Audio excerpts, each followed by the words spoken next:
Today's episode is all about hair loss, and you're going to be hearing from a guest of mine very shortly. And we're going to deep dive into many different facets of hair loss and provide an answer of something that you can try, multiple things you can try. But first of all, we have to lay down the foundation and really go over all the different things that can interfere with hair growth and the hair growth cycle and hair loss in general, or just crappy hair syndrome, where your hair gets all dry and wispy like mine did. When we're looking at hair, just like almost anything else, we have to start with the thyroid. So if your thyroid gland is hypo, it's not being treated properly, maybe you're not diagnosed, you are hypo, low, and slow, or you have Hashimoto's. If you are not optimized in the thyroid realm, right? And you've heard me talk about this a ton with the different lab values and where you should be optimally and where your medication should be. Like if you're only on 30 milligrams of Armor, that's probably not enough. If you're only taking 5 micrograms of T3, that's probably not enough. So you want to be optimal in the thyroid department because the thyroid controls the mitochondria, controls cell turnover, it controls your metabolism. And when we're talking about metabolism, we're not just talking about the burning of body fat. We're talking about all cell turnover processes. So when we look at the hair and the hair growth cycle, it goes through a growing phase, a dormant phase, and a falling out phase. Now, those phases are set to be a certain time. Each phase lasts approximately 2 to 4 weeks. As you are in that hypo state, you're low and slow, those phases can really stretch out. So what you end up seeing is very low growth, very low and slow growth, slow cell turnover. That dormant state lasts for a long time. So you might not see hair loss right away, but as you move very, very slowly into that hair loss phase, it can seem like weeks and weeks and weeks that your hair is just falling out, falling out, falling out. Now, the second part of that, I mean, could you be losing more hair than usual? Absolutely, because there's the inflammatory component. When your thyroid is not functioning well, you're going to just be in more of an inflammatory state. If you have Hashimoto's, which is autoimmune, you're going to have that autoimmune inflammation. That will absolutely affect the hair follicle and the hair shaft. So not only are you getting more slow turnover, you're also inflaming the actual hair shaft. Now, there's the circulation aspect that my guest, Nick Andrews, and I are going to talk about today. That circulation is a huge component when it comes to the quality of hair and hair growth. Without proper circulation, the hair and the nutrients are just not getting to the hair follicle itself, not getting to the shaft. And you're going to experience more falling out. You're going to experience more thinning of that hair shaft, thinning of the follicle. Circulation is hugely tied to the thyroid because the thyroid is the master gland that's going to control your overall circulation. That's why even your body temperature, right? You get all cold and you have an intolerance to cold. That slows down. Once we start optimizing you, I'll hear from my patients, hey, I'm actually warm now. I'm more comfortable. That cold intolerance went away. Part of that is the circulation aspect. So when we focus on the thyroid, we start there. And that's going to check a lot of the boxes down the way that are tied into hair loss and hair quality. Next up, we look at hormones. So you've heard me talk about estrogen being very, very important. And if you look at old ladies who have not done hormone replacement therapy, I call it see-through hair. They have that see-through hair where you can see their scalp. That's not good. That is low estrogen. That's low hormones. That lack of hormones has literally caused their hair to become very, very thin and very, very wispy to the point where basically you can see their scalp. That's mainly low estrogen, but it's also going to be tied into testosterone. Now, when we're talking testosterone, we can be talking high or low. So too low testosterone is going to affect your hair, and too high of testosterone, depending on whether or not you convert to dihydrotestosterone or DHT.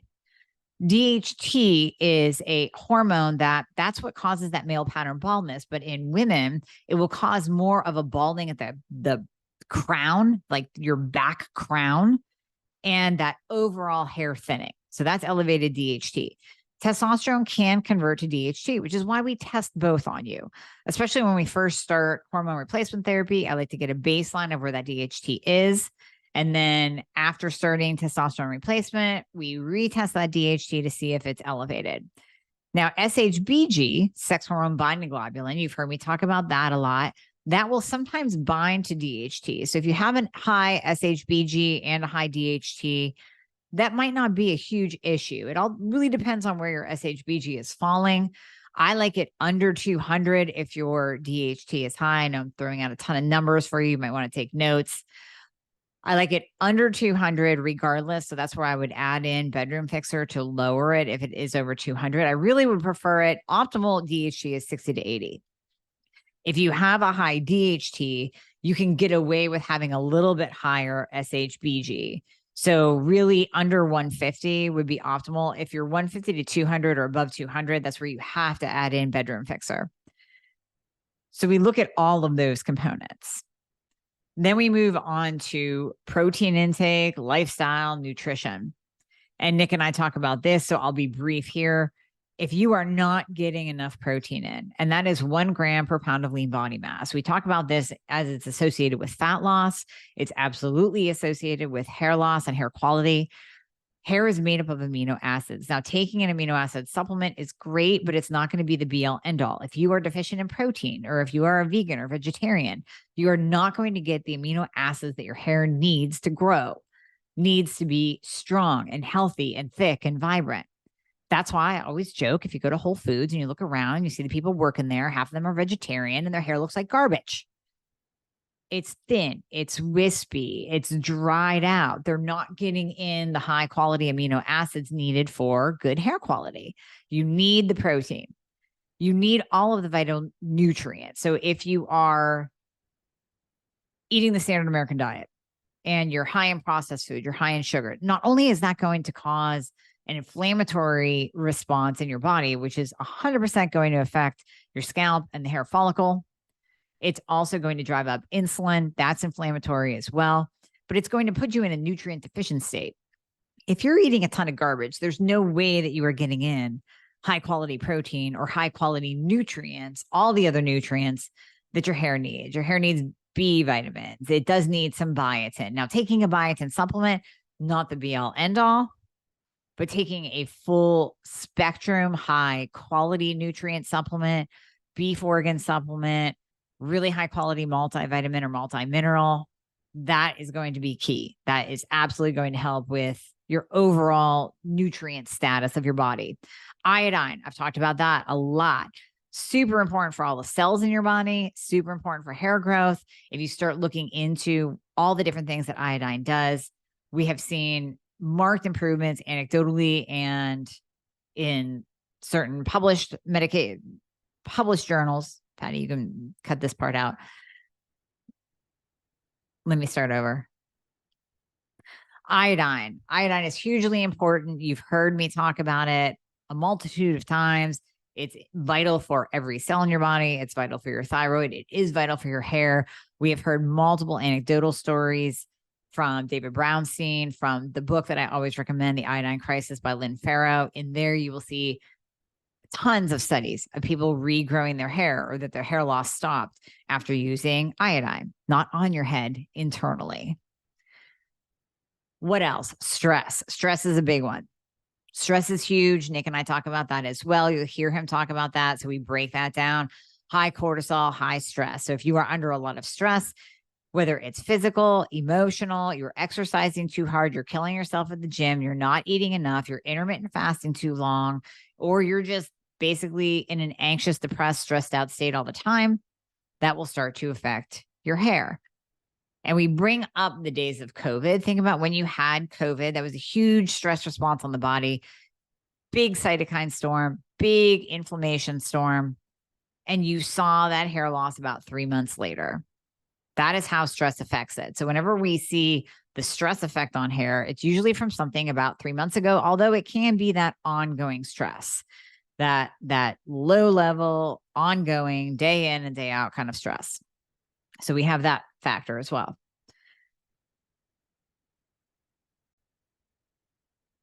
And the last thing to mention is ferritin. We talk a ton about ferritin levels. If your ferritin is low, it absolutely will contribute to hair loss, as will low zinc, low copper, all of those low nutrient states, which kind of ties back to what I just talked about the standard American diet, high inflammatory foods being consumed, low nutrient status. If you are low in those nutrients, iodine, zinc, even magnesium, copper, that will absolutely affect your hair. But ferritin is that marker on your iron panel that we want to look at.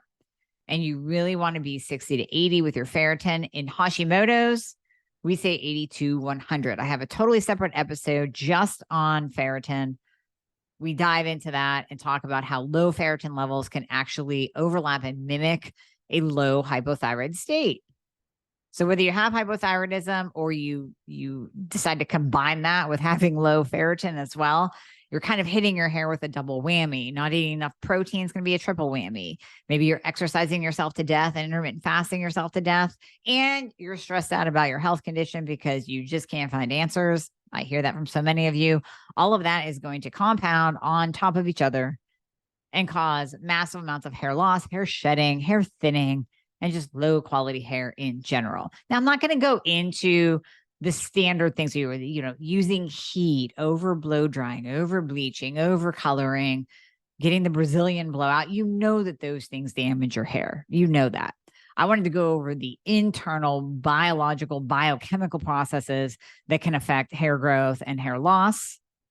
And now I want to move into the remedies. So, of course, everything that we just talked about now, check those boxes. There's your remedy right there. Get your thyroid optimized, get your hormones optimized, make sure your ferritin levels up and running, lower your insulin. Don't be walking around in insulin resistant, type 2 diabetic state, eating your standard American diet, high processed foods. It's not going to work. It's not going to work for your hair. If you're a vegan or vegetarian, it's not going to work. You got to get the protein in. You have to do all the things that we just talked about. Now let's move into some other factors that maybe you haven't considered and some solutions that you can start implementing right now. Nick Andrews, thank you so much for coming on to give your side of the story of all about hair loss, because I know you've been in this world diving deep with your scientific background for years. And you were with a variety of different companies that really looked at this problem of hair loss with men and women. And through your experience, I mean, you've developed a solution that we're going to talk about here at the end that I think will really give people hope that there is something that is peptide based, not chemical based, without the side effects that we're seeing in some of the over-the-counter medications, as well as the prescription medications that a lot of docs are using to combat this hair loss component. So, Nick, thank you so much for jumping on. I'm super excited about this conversation because this is a huge problem. It's big. Yeah. And thank you, Dr. Amy. It's always a pleasure. I love your podcast. So it's a good topic, right? I mean, when I first, people started asking me about hair, I just don't really care, right? Like I got plenty and it's not going anywhere. Right.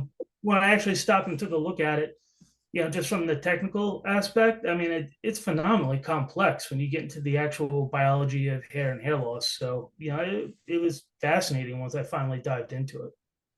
So I talked a little bit in the beginning of the podcast about the different factors that are involved in hair loss. And you and I talked a little bit about those too. So let's briefly go over them, even if I've touched on them already, because you're really big into the diet, the lifestyle component, and using that in conjunction with any kind of topical therapeutic solution that people might try out to see if that helps them. Yeah, absolutely. And an easy example to really illustrate it for people is think type 2 diabetes. You can have type 2 diabetes, and if you basically went keto, cut all carbs out of your diet, you functionally don't, in most cases, don't actually need any active treatment for diabetes, and in some people it will reverse. Mm-hmm. So that's just an example of how both diet and lifestyle are foundational to anything, or really any sort of biological or medical state of yourself.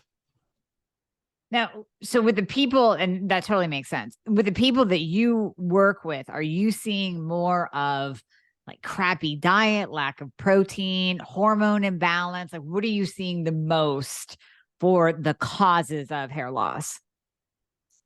I'd probably put it into two groups. The one is just very high stress, very high cortisol. You get the type A people who are going 100 miles an hour, 25 hours a day. And, if you have the genetic predisposition, there's probably going to be a cause for that sooner or later. At least from my observations, this certainly isn't, like medical stats or anything. Those guys tend to have, or females in some cases, tend to have less of an issue with hormonal imbalance. And it's just they're producing so much cortisol all the time because, they're busy trying to take over the world. And then you have the other subset, at least from the people I speak to, people I've helped and worked with, is more of a combination of both hormonal and diet. And it kind of makes sense if you think about it, because if somebody's, at least in the spheres we both tend to travel in, people who are the more type A, super driven, they're already keeping themselves physiologically dialed in anyway. They have to be running at that level. So it's almost a self-solving issue to some point. Whereas the other group, not busy trying to take over the world. So they're not trying to have every little aspect of their life dialed in. And with modern diets and just modern lifestyles, people stuck behind the desk all day long, it's real easy to just have that lifestyle bite you in the rear end. Are you getting enough activity? And this you could do a whole nother podcast on this. Is most people eat plenty, right? But if you actually look at most people, they're actually borderline starvation from a nutrient position. I love that. I absolutely love that. I totally agree with the two kind of categories, two subsets of people. And I never thought about splitting it up that way. And I never thought about the nutrient deficiency. I mean, we always think about the standard American diet as being so calorically excessive, right? I mean, people are just eating 3,000, 4,000 calories of garbage. But you're right. When we look at the nutrient status and the protein status, those are both in the tank. I mean, they're very, very low, which can absolutely affect the hair shaft, right? Yeah. Well, here's an easy example. Is wild. Anybody can look this up on the internet. If you look at the nutrient contents of an apple from the early 1900s, when they first started measuring that, you would need 3 to 4 apples now to get the same amount of nutrients from one apple at that point in time. So, you just kind of multiply that out, and people may be eating more, but they're still getting, who knows what the real fraction is, but, a third, a fourth, a fifth of the nutrients that, think about it. That's why, if you really get into it, that's why some people are so constantly hungry. They're craving nutrients. Their body's just telling them to eat, and they don't know what. And the food they're eating just isn't supplying the nutrients, and it becomes a vicious cycle. Now, what about those high sugar, high carbohydrate processed foods? Are you actually seeing an inflammation at the follicle level? Is that possible as well? Oh, absolutely. High carbohydrate diets in most people, and obviously you have a very educated audience, and you do have that specific niche. You have high performance athletes who purposely cycle through very high carbohydrate periods for recovery and so on and so forth. But outside of that, because that's a very tiny exception, a high carbohydrate diet, especially with processed foods, is systemically inflammatory in every system in your body. And, if you think about hair, it's not only the hair follicle, it's also the microvasculature that's supplying the blood to it. And that actually, so that's part of the major cascade. Is once that microvascularization either becomes inhibited, inflamed, or some way blocked, that's where you get the runaway DHT buildup. And then it starts getting really hard to deal with. So not to jump ahead here, but look at minoxidil. What's the primary reason minoxidil works? Vasodilation. So if you're eating a high carbohydrate diet that's generally inflammatory, that's also inflammatory to your cardiovascular system, which is already starting the process of reducing blood flow to one of the areas of your body that has the most restricted blood flow, that being your scalp. Mm-hmm. And I always say the body is so smart that it's going to know, listen, if this person is in a detrimental health state where blood flow is starting to slow down, circulation problems are starting to occur, don't really need the circulation to go to the head, right? I mean, the body Yeah. knows that you don't need your hair to survive. You would like your hair, but you don't need it for survival. So I would think that that would be the first place that would shut down in terms of circulation when the body is trying to hold on for dear life based on what that individual is putting in their mouth. Yeah, and a good example of that is, think of the shock reaction to cold water. Your body essentially closes off all the capillaries to your extremities to keep all the blood at the core to protect your body temperature. Same concept. And the thing with hair in the scalp is there's a ring of muscle that runs right around the top of your scalp. It almost looks like a crown if you look at a physiology diagram. Mm-hmm. And that pulls your scalp tight like a snare drum. It also restricts blood flow. And that's actually been illustrated. There have been studies where they've done Botox injections into that muscle around the scalp, and it'll actually stimulate hair growth. It's not the Botox, it's actually the increased blood flow. Suddenly, it's like somebody being choked. Like they haven't passed out yet, but they're getting pretty close. And in the case of Botox, well, now just took all the pressure off, so now they can breathe again. Yes, that totally makes sense because they use Botox for migraines. So it would relax those muscles around the scalp and essentially allow more blood flow. And I guess that's why they also say to massage your scalp for better hair, whether you're using a product or not, getting that mechanical action at the scalp level is going to improve blood flow to the area. Oh, absolutely. So one challenge with that, though, and this is actually a common conversation for people who are, is just starting to deal with hair loss and how they want to go about it, is they will start doing any sort of we'll say manual manipulation of the scalp, whether it's massage. You can get the little rollers. Mm-hmm. You can even get the red light things that are like the pressure point things too on your head, and they'll be like, oh my god, it's causing me to lose my hair, right? Because they start seeing shedding.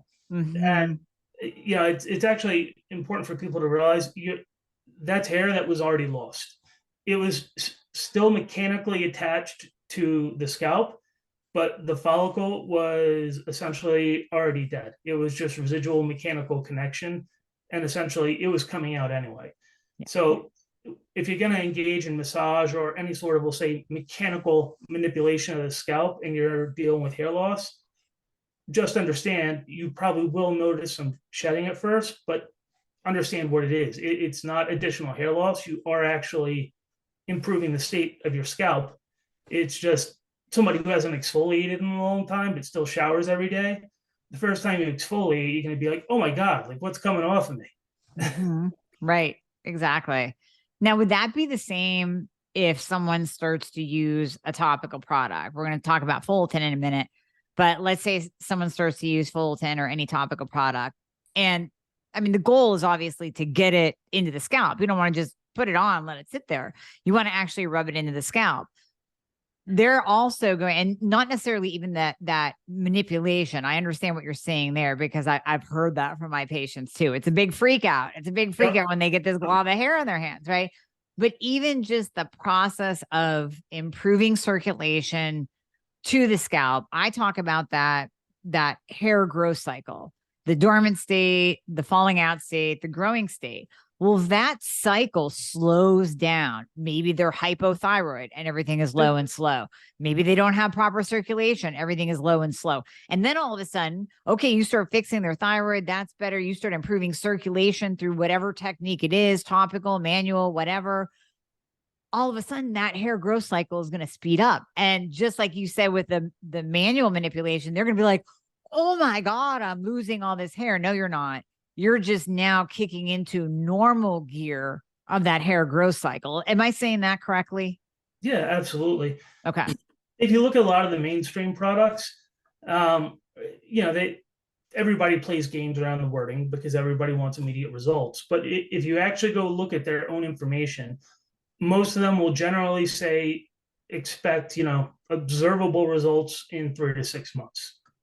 And that, and, for example, in Fallatin, we have people who have seen results in 2 weeks. Right. But the reality is, and this goes exactly to your point, I would almost use the analogy of getting into the gym when you haven't gone in a long time or regularly. The first few days you're going to feel great, and then suddenly you're going to be so stiff you can barely move, and you're going to say, "Oh my God, like there's something's wrong. This isn't working." No, like you're resetting an entire routine. So you're going to have an up and a down, and probably another up and maybe another down in the very beginning. You basically have to get to that steady state. Mm-hmm. Totally And makes sense. Everybody wants to know how long, right? Right. And that's where the answer, which nobody wants, is it depends, right? What's your lifestyle? What's your nutrition status? What's your hormone status? Are you super high cortisol? People think cortisol, Mr. Wall Street trader, super alpha dude, but it's not just that. I mean, look how many people deal with anxiety, especially women, right? And I've had conversations with women. Well, I don't think cortisol is a problem for me. And you're like, do you deal with a lot of anxiety? Like, life is tough, right? Like, no judgment there. It happens to all of us. It's like, yeah, I get a lot of anxiety, building up when certain stuff is going on. Okay, that's cortisol. I'm so happy you broke it down like that, because you are right. I think too many people think of stress, quote unquote, or high cortisol as something big happening, a death, a divorce, loss of a job, or like you said, that Wall Street guy, the go-getter, he's not sleeping, he's sleeping 3 hours a night. But it's not just that. That ongoing anxiety, or even the heightened anxiety that you're dealing with, whether you're an entrepreneur, mom, whatever, that's enough to kick up cortisol and really affect the hair follicle. I mean, you know what? A mom is an amazing example. Like, I only know this secondhand because I have children. Obviously, I'm not a mom, but how many things does a mom worry about? Like, does is the kid's laundry done? Like, do they have a play date today? Like, where do they have to be tomorrow? Like, you run down the list, and it's like, how can you not have some anxiety going on? Holy cow! Right. And then the last couple of years, my God, are they going to go to school? Do I have to homeschool them? Are they going to get sick? Like, can they see their friends? Right. And all the different things that came with that. And we saw a lot of hair loss over the last 3 years, big time. And to your point, too, it was always that 3 to 6 months. So talking about the last 3 years in COVID, when you got COVID, when I got COVID, it was that 3-month mark. And then it was another weird, like 9 months later, I had another like effect from having it 9 months ago, that my hair would just break in two and fall out. Like, it was the strangest thing, but it was obviously being affected. Yeah. I mean, so when you get into COVID, and, we'll just kind of speak about the spike protein in general, right? Right. It absolutely, I mean, it's documented up, down, left, and right, that it impacts the endothelium, the lining of the blood vessels. So, right there, you have essentially wear and tear, damage, whatever term you want to use. I don't want to, get too deep into the connotations there, but, it's going to impact, quality of circulation, especially in areas with restricted blood flow. Now, not to sidetrack entirely, there are, multiple hair loss solutions out there, but kind of getting back to nutrient diet, lifestyle, for example, like COVID. So some people may be familiar with this, some people not. Grapeseed extract is phenomenal for the health of the endothelium and actually helps regenerate. Okay. So, whether, you're experiencing some hair loss post-COVID, or just in general, realistically, something that's going to support your cardiovascular system, especially something like the endothelium, the lining of the blood vessels, is going to help the situation. There are actually there are two big brands right now out there on the market for hair loss that are oral supplements. Oh yeah. Yeah. I've had some people use them. Meh. So results, right? I mean, personal opinion, I'm not going to start pointing fingers at specific names, but I mean, if you really look at the ingredients, it's great marketing, but you could probably do a lot better on what's actually in there. But the principle in and of itself is legitimate. The execution, that's a separate discussion. But solid supplementation absolutely impacts both hair quality and hair loss, because you know this is probably more so for women, just because women are more observant about their appearance than men are. Mm-hmm. Because women notice hair quality decrease occurring before hair loss even starts, whereas men are just like, oh crap, I got a bald spot. Right. Where did Right. that come from, right? But when you're starting to see that, especially in women, since they do notice hair quality far sooner than men do, is like right there, just by dialing in your nutrients, any supplementation you want to do, that alone is going to help the situation. Is it going to solve it? Nobody can guarantee that. It depends on so many factors, but it will absolutely help the situation. And I'm so happy that you mentioned the spike protein. I'm totally going to circle back around to that. I feel more comfortable talking about it now that I'm not going to get shut down, because even if you do a search on Google, you're going to find some crap on there that's going to be kind of eye opening. So, with the spike protein, one thing that I've been telling my people, my listeners, my patients, anybody who got the vaccine. Yeah, I said it. Anybody who got the vaccine. And I said this on my All About Weight Loss episode too. We are seeing an impairment of normal body function. Now, maybe you don't have the myocarditis. Maybe you haven't, if you're listening to this, you haven't died. You're not right. You're not dealing with blood clots or anything like that.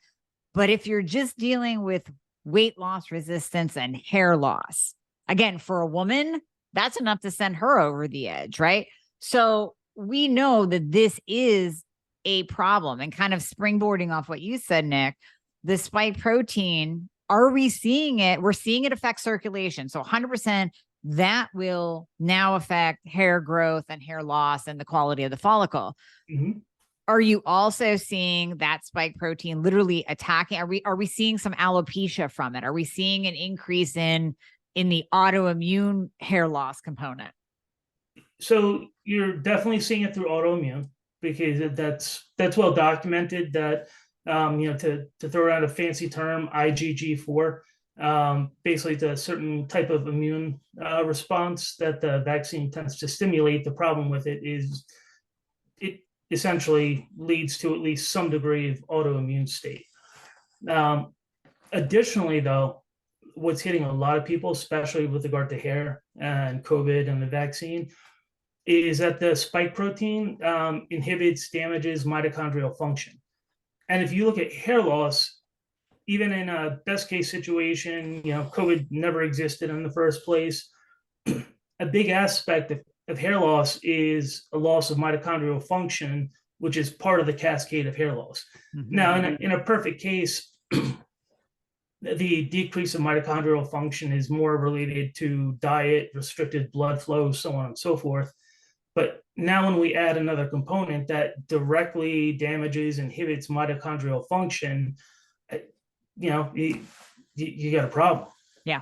So, as an example, what I have seen help people just their general health state, as well as actually regrowing hair, is NAD. And that's usually done as an IV infusion or a sub-Q injection, not the cheapest thing in the world. Not everybody's looking to play with needles. The interesting thing is I have spoken to a few people, and this is entirely anecdotal. You have iontophoresis patches. It's the little patch that goes on your arm, and basically has a battery in it. It uses an electric current to push whatever's loaded into it into your bloodstream. Yeah. Using that for NAD,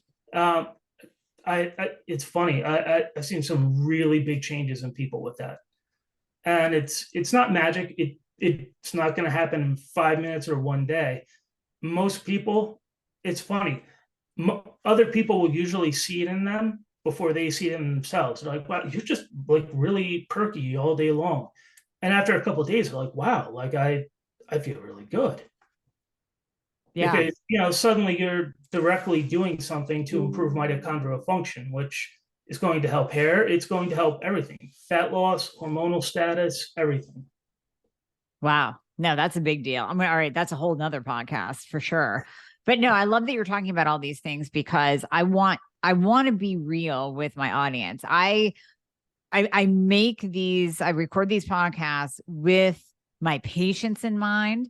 And if I record with my patients in mind and what their woes are and the roadblocks they're running into, then I know it's reaching the masses because they are a subset of everyone that listens. Mm-hmm. And I hear the frustration sometimes of, but my hair just isn't growing. We're 3 months in, we're 6 months in, we fixed my thyroid, we fixed my hormones, everything is balanced.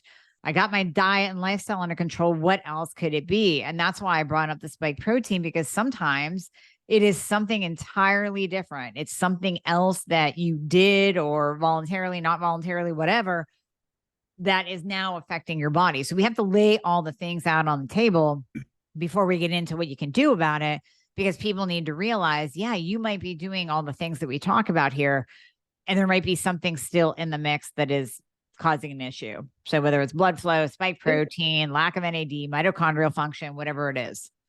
So almost the end, not to sidetrack here. Yeah, the patches are newer. They are iontophoresis patches. I think there's currently like one or two big brands. They are considered medical devices, so you do have to get them through a doctor. You can't just buy them, but Okay. they're easy enough to get.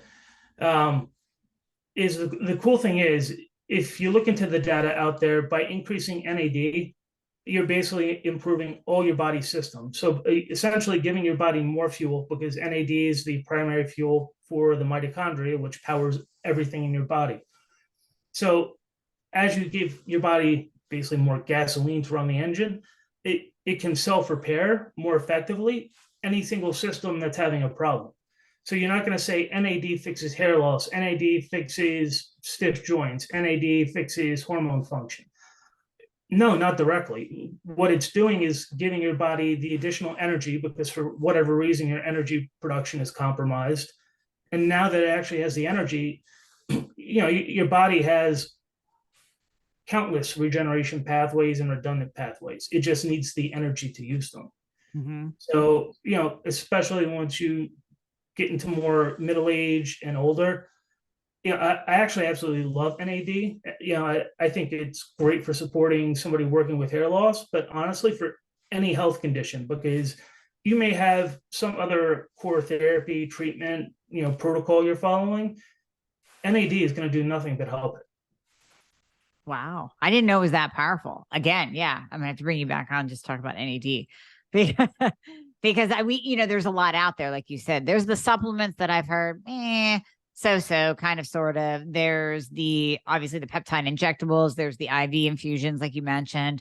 And I have on my table right now an NAD patch from a new company that I'm going to try out, that it supposedly kind of works like that. It doesn't have the what did you call it? Iontophoresis? Yeah, iontophoresis. Iontophoresis. It doesn't have like anything that pushes it in, but it is a patch that I mix a couple things and put it on the patch and then leave it on. I'll see. So I'll be back to the listeners with a report on that. But I find that fascinating that it's like it's starting to come into mainstream a little bit more. So I'm happy that there is an answer out there that almost might be getting a little more affordable too. Yeah, to be honest, I'm not up to speed on what the pricing of those are. I'll be transparent. I use NAD on a fairly regular basis, but I tend to go sub-Q. Yeah. I'm a peptide guy anyway, so with a little bit more. With the patches, and there are a couple of technologies out there around the patches. One thing to keep in mind is from a few doctors that work with them that I've spoken to, and I've played with them myself, and some other people in my circles. Basically, the more optimal health state you are, the longer it's going to take for you to really notice. Yeah. because you're fairly optimized. So your body's not like, Right. holy cow, I finally have gas in the engine again. If you're having a really hard training day, yes, you'll feel it. But maybe on a more normal day, you'll be like, I don't really know. Just another day. Yeah. Whereas, I've taken people in my family who, not really optimized, more of kind of the standard American lifestyle, put one of the patches on them in the morning, and literally a couple hours later, I'm like, be kind of buzzing around the place like a bumblebee here. And it's funny because they're not, people really aren't into their health status. Most people don't really kind of pay attention to how they're feeling. And they're suddenly like, wow, like I feel good. So Right. you just got to keep that in mind, is because a lot of people are like, well, I didn't, I don't feel anything in 5 minutes. It's the same thing with hair loss, right? That's a constant conversation. Well, I used it, it's been a week, and it doesn't work because I don't see anything. Right. Realistically, you're not gonna, very, very few people will see anything in a week with any product. Very true. Very true. And you are the peptide guy. So that brings us into the discussion of Fulton, which I'm super excited about. I have tried it. That's why I wanted to bring you on to really talk about this little bad boy being a solid answer for a lot of people. So my first experience with it, you guys sent it to me, tried it out, right? I'm skeptical on everything. Anything that I try, I'm skeptical. But because it was based in peptide, I love peptides like you. I'll inject them all, try them out, whatever. But because it was based in peptides, I was super excited because I know that really is the future. I would say the future of medicine is peptides. The future of our health is peptide therapy. So to put it into something topical, that's really exciting. Something that can actually help the hair follicle. And I might be speaking out of term, but for me, I'll just say my experience with it was that I was having, and you guys timed it perfectly. I told you this. I was having like a crappy hair time. It wasn't that I was losing hair. It was more that the follicle itself had gotten really thin, really kind of wispy. It almost reminded me back when I had COVID. And I have no idea why. I've been seeing the same hair girl now for 28 years. So every time I see her, she's like, when I see her when my hair is crappy, she's like, what the hell's going on? I'm like, I don't know. I don't know. It's not that I'm not eating protein. I am optimized. Just whatever happened in my life caused me to have that crappy hair state. And I started using Fallatin, and I kid you not, it was like within 3 weeks. So I was one of the quick ones because again, it's not like I had a bald spot. Within 3 weeks, my hair was back to life again. I mean, it really was like that thin, wispy stuff on top was plump and nice and laid nicely again. I could style it again. It didn't feel like I was wrapping straw around the curling iron. I mean, it was awesome. So let's talk a lot deeper about this product because I'm super excited about it. Yeah, definitely. So, let's kind of start with peptides, right? What's the core mechanism, method of action of peptides is, generally speaking, they more or less all work in a regenerative manner. There are lots of compounds people can use for health, for medical purposes, for performance. And in a lot of cases, a lot of those compounds, to use a car analogy, are like putting nitrous in the engine. You're not helping it, you're just forcing it to go faster through one mechanism or another. That's why peptides are so amazing, right? Because they're not forcing something out of the ordinary. Generally speaking, they're turning on your body's own repair mechanisms. So, as you know, a common question with peptides is, okay, well, if this is so good, it's got to have all these side effects. And you're like, well, really, besides injection site reaction, yeah, there aren't really any side effects. Mm-hmm. And I'm speaking very broadly. Then you have to explain the reason for that is that it's not really the peptide that's doing anything. The peptide is turning on your body's own repair mechanisms, and your body knows how to fix itself. Where, how, what, exactly what to do. Sometimes it just needs a poke in the rear end to be like, hey, go do your job. Or wear and tear through time. Those pathways just aren't as responsive anymore. So now they need a bit of a kick in the butt to really get them going. So if you look at hair loss, generally speaking, outside of getting to something like PRP, Right. almost any hair loss therapy, it is not regenerative. You're forcing a state. So if you have a DHT blocker, you're using a chemical method to forcibly block a hormone.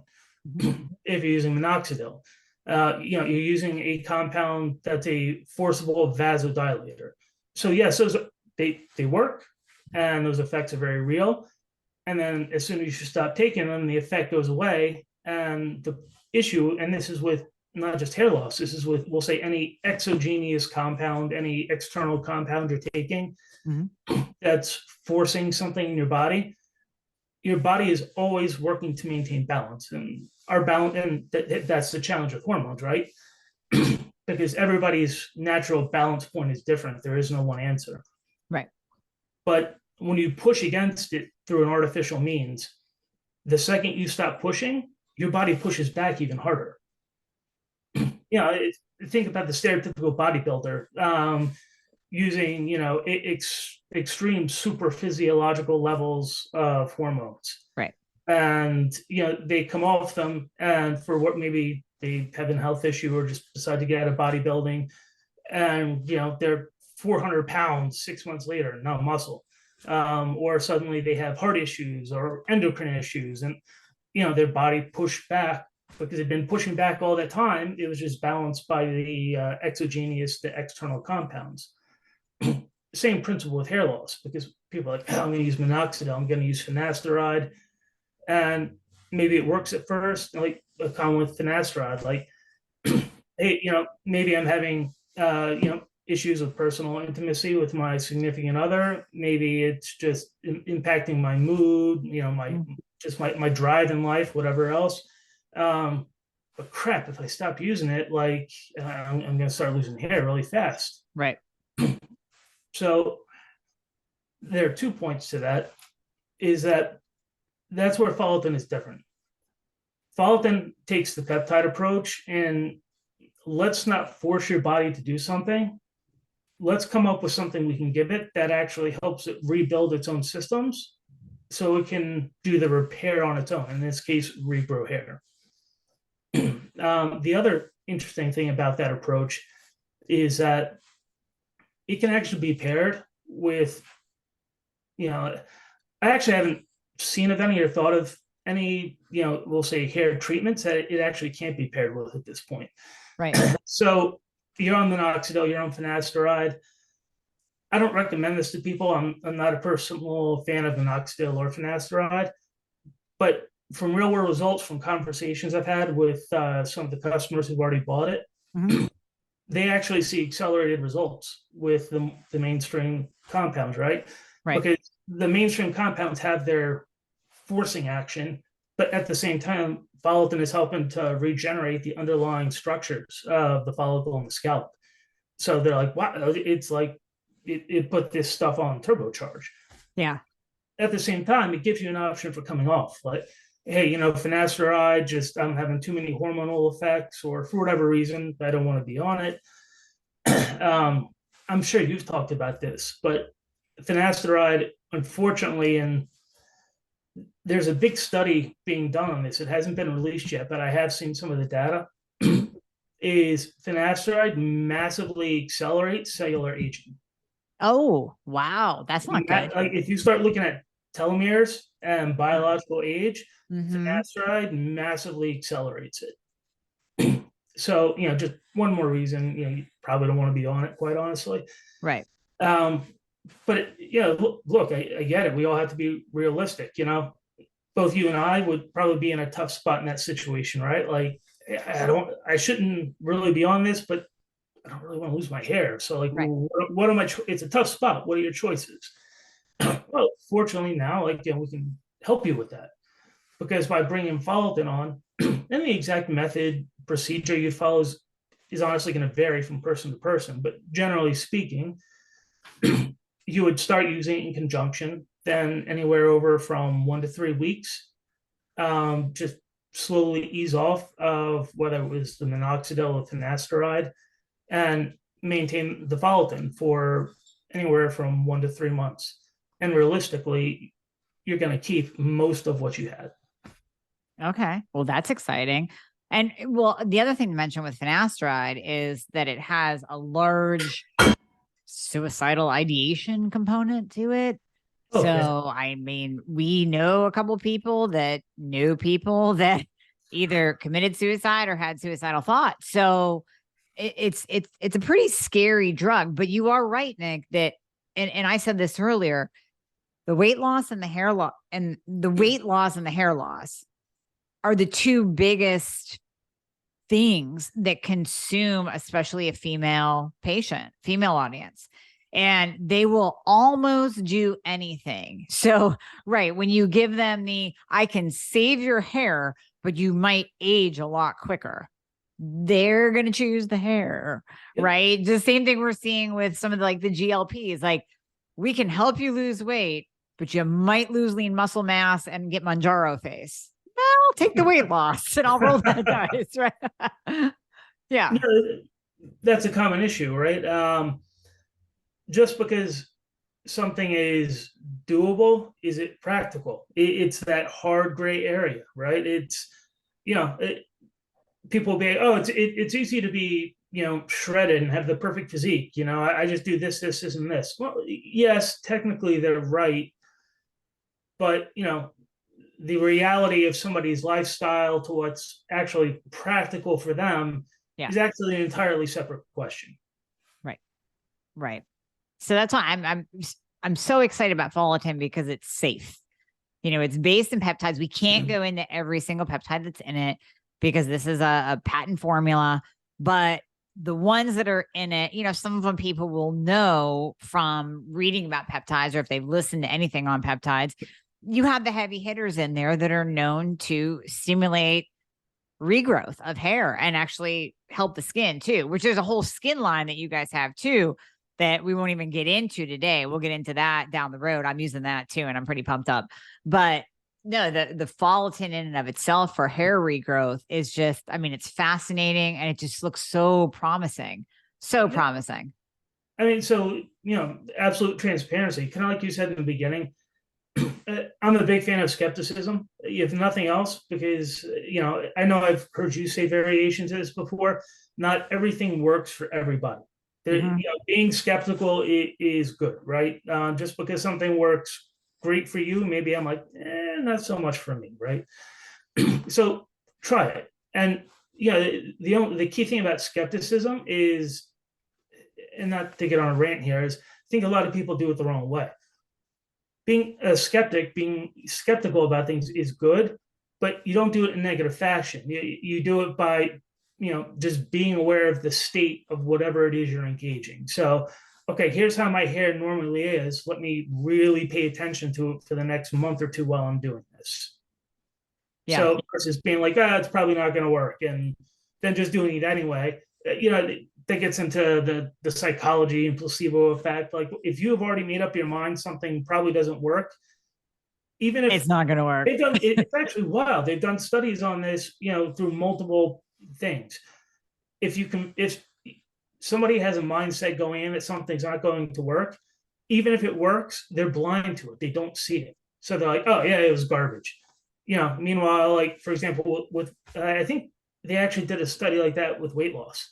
They put them on a regime and, diet, exercise, the whole 9 yards, and said, this probably isn't going to work, but you're the control. They really weren't the control.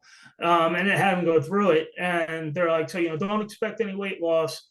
And they would weigh them, but not show them the numbers. And I forget what it was, after like 6 weeks, 12 weeks, they'd be like, so how do you think you did? I don't really think I lost any weight. And they're like, yeah, you all actually drop body fat. Yeah, I know. The mind is that powerful. It really is. No, I would absolutely say go into any new therapy. My God. Whether you're working with me and we're optimizing your thyroid and hormones, you're trying a new topical solution for your hair loss, you have to go in expecting the best. And then if something doesn't work, then we shift. And that's even what I tell my patients. Listen, we're going to do all the things. You could look great on paper, But if something isn't working, we have to look deeper. We have to shift something. So maybe it's, and you've talked about this forever, the whole combination. You can't just do a topical solution like Fallatin and be eating like garbage. Those two are not going to go together. So you could all day say, well, I didn't see anything. Well, yeah, no kidding. Because you're eating all the processed foods and the grains and the carbs and the sugar. It's not going to work together. You're damaging faster than you're healing. So you have to do everything together, the both and principle.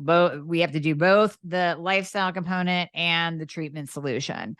But when you go into it and you really try it, you can see a difference. Like you have seen hair regrowth. And is this the case as long as there's the follicle, right? So if we're talking dudes who are, Teddy Savalas bald, right? There are no little dots in the head. There's no follicles. They're bald.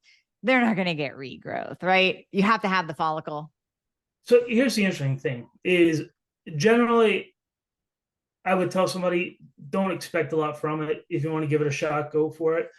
But there's actual research that everybody will know this is in it. There's no secret because it's blue, which means there's GHKCU in it, right? Yes, there is. So GHKCU, there are actually some studies that over a long enough period of time, it turns out not all the follicles are dead. They basically miniaturize and you can't tell they're there anymore. But over a long enough period of time of a regenerative approach, you can re-stimulate growth in some of them. Does that mean they're going to have a full head of hair? Almost certainly not. So, the short answer is the real world result is most likely no. If you're somebody who's super committed and you're like, dude, I'm just an optimizer and I want to see what I can do. Mm-hmm. And you're committed enough to it, you may actually be able to get something out of it. Oh, that's very cool. I'm so happy you said GHKCU because I thought it was obvious because it's blue.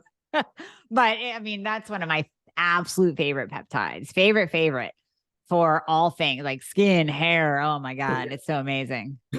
I was talking to a doctor actually yesterday who hadn't heard of GHKCU, copper peptide, and I mentioned it to him, and he's like, "Hold on, let me Google this."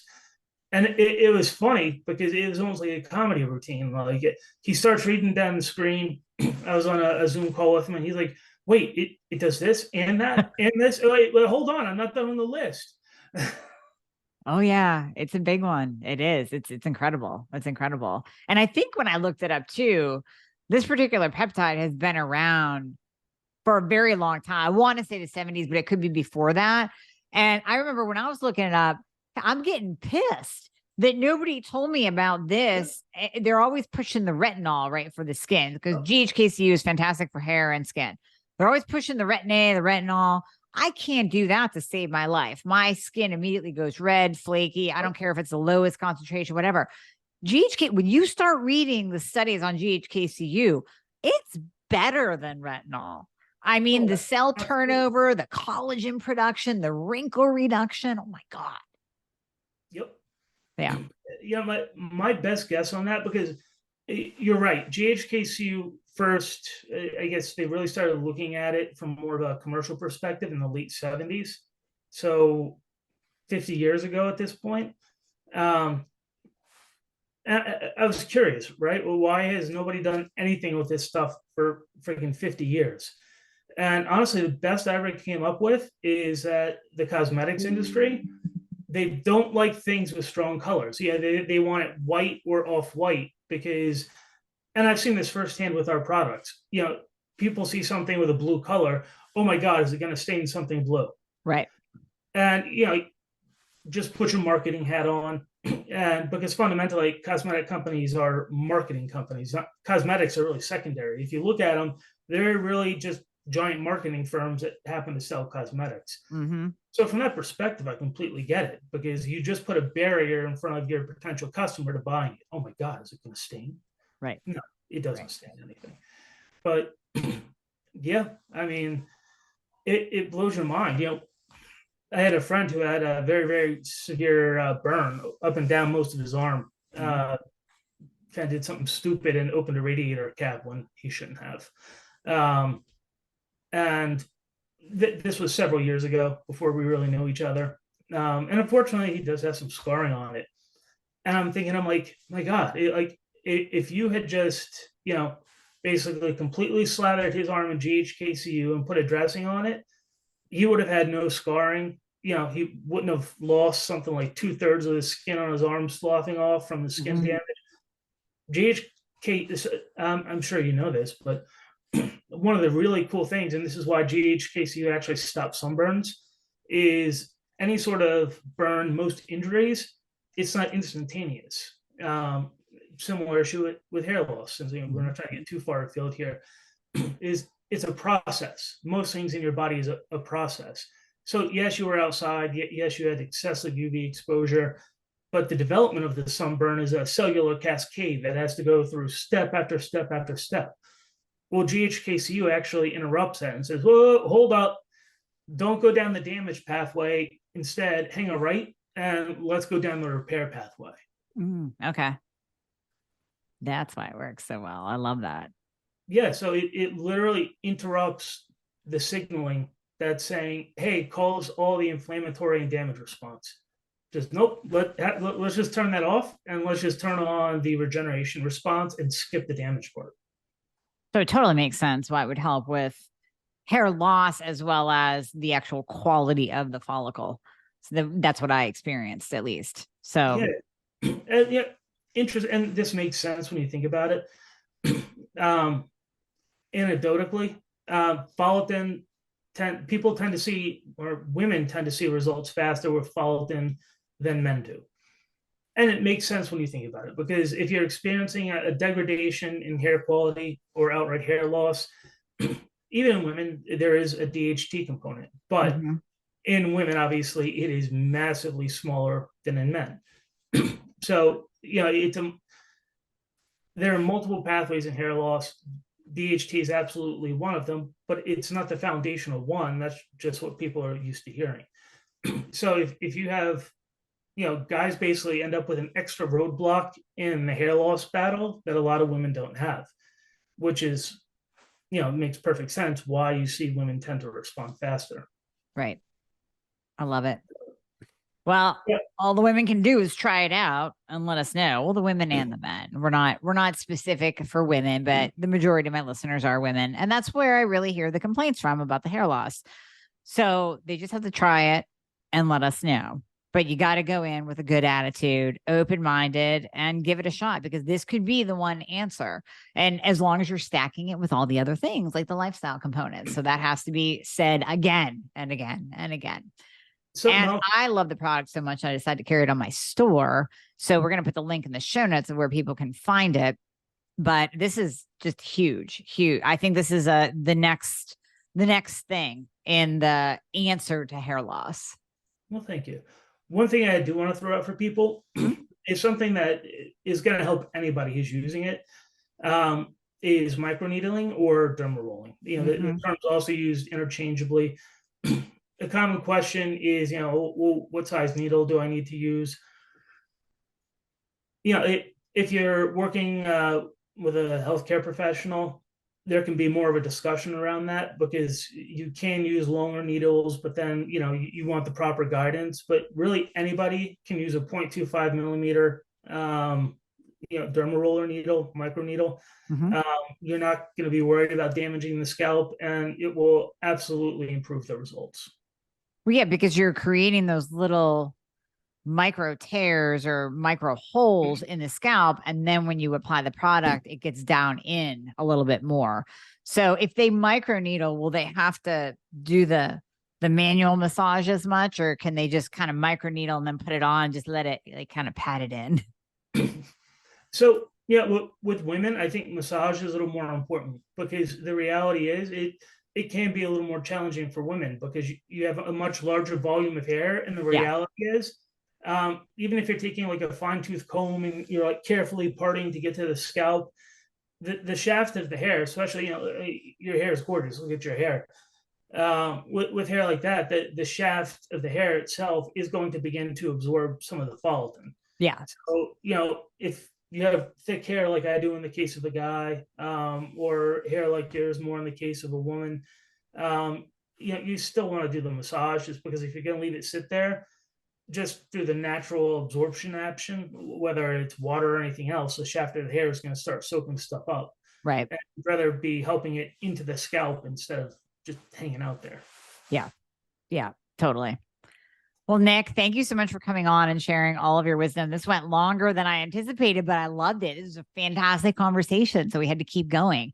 And you just shared so much great information that people can absorb and take in and make changes and try out and really see if they can't make a difference in their hair. So thank you for your time today. I greatly appreciate it.